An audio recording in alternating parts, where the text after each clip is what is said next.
কোনো কাজ কঠিন ততক্ষণ মনে হয় যতক্ষণ না আমরা সেটাকে করি। যখন ওই কাজটাকে মনে প্রাণে ভালোবেসে করি তখন সেই কাজটা অনেক সহজ ও সুন্দর হয়ে যায়। আর কলকা হলো তেমনই একটা জিনিস। এটা বলতে পারো একটা ভালোবাসা সাধনার জিনিস, যেটা খুব মনকে শান্ত রেখে করতে হয়। আর এর সাথে যদি ভালোবাসা দিয়ে করা যায় এই কাজটাকে না, তাহলে অনেক সুন্দর ডিজাইনও নিজের থেকে বেরিয়ে আসে। আর যদি ভাবি এটা কখনো করতে পারবো না বা ভালো লাগছে না, হচ্ছে না, এটা বলে যদি হাল ছেড়ে দিই তাহলে করতেই পারবো না। যখন আমি কলকা পারতাম না, অনেককে দেখতাম খুব সুন্দর সুন্দর কলকা করছে, সব ভালো লাগতো আমার। এই কাজটা এমনিতে ভালোই লাগে, ছবি আঁকা, কলকা করা, এই কাজটা ভালোই লাগে। কিন্তু ভাবতাম মনে হয় কখনো পারবো না। কিন্তু যখন এই কাজটাকে খুব ভালোবেসে যখন শুরু করলাম, দেখলাম না খুবই সহজ, করা যায়, চেষ্টা করলেই হয়। আর মনে হতো ডিজাইন তুলতে পারবো কি, কিন্তু এই ডিজাইনগুলো আমি নিজেই করেছি। হ্যাঁ, তবে অনেকের ভিডিও দেখেছি, শিখেছি, চেষ্টা করেছি, তারপরে এই ডিজাইনটা তুলতে পেরেছি। তবে অতটা স্পিডে তো করতে পারি না। যারা প্রফেশনাল হয়ে গেছে তারা অনেক সুন্দরভাবে করতে পারে। আমি হয়তো অত সুন্দর পারি না, কিন্তু চেষ্টা করি। আর চেষ্টা করি আরও সুন্দর সুন্দর করার, যাতে আমার আরও ফিউচারে আমি আরও ভালো করতে পারি কাজটাকে, সেইভাবে ভালোবেসেই করি। আর যারা অনেকেই ভাবো যে তোমরা কলকা করতে পারবে না, ঠিক পারবে, চেষ্টা করো, একবার শুরু করেই দেখো। তবে একটা জিনিস বুঝেছি, যে কোনো কাজই কঠিন না, সব কাজ চেষ্টা করলেই পারা যায়। আর সেটাকে যদি ভালোবেসে আমরা করি তাহলে তো সেই কাজটা আরোই সহজ হয়ে যায়।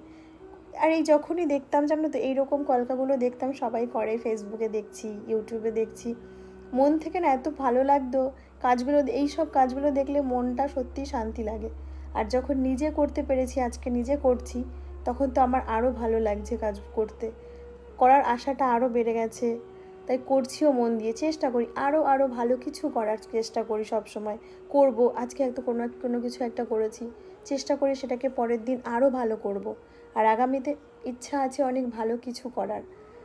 কলকার কয়েকটা স্ট্রোক রয়েছে, সে কটা স্ট্রোক শিখতে পারলেই তাহলে কলকা করাটা খুব সহজ হয়ে যায়। আর তার মধ্যে সবথেকে যদি ইম্পর্টেন্ট হয় কলকা, তটার যদি ভালো করে আমরা শিখে নিতে পারি তাহলে অনেক কলকা নিজে থেকেই করা যায়, তখন ডিজাইন আপনা আপনি বেরিয়ে আসে।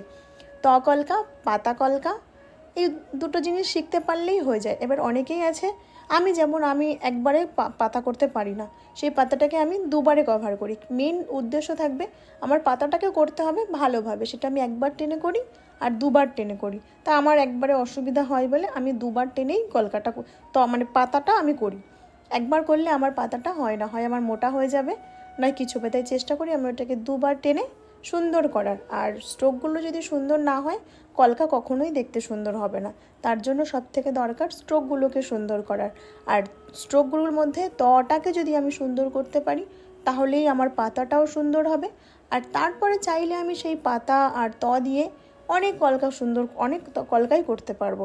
তাই পাতা আর তটাকে সবথেকে দরকার সুন্দর করা। এই দুটো যদি সুন্দর হয় তাহলে একটা থেকে আমি 10টা, শুধুমাত্র ওই দুটো স্ট্রোক দিয়ে আমি 10টা কলকা করে দিতে পারবো।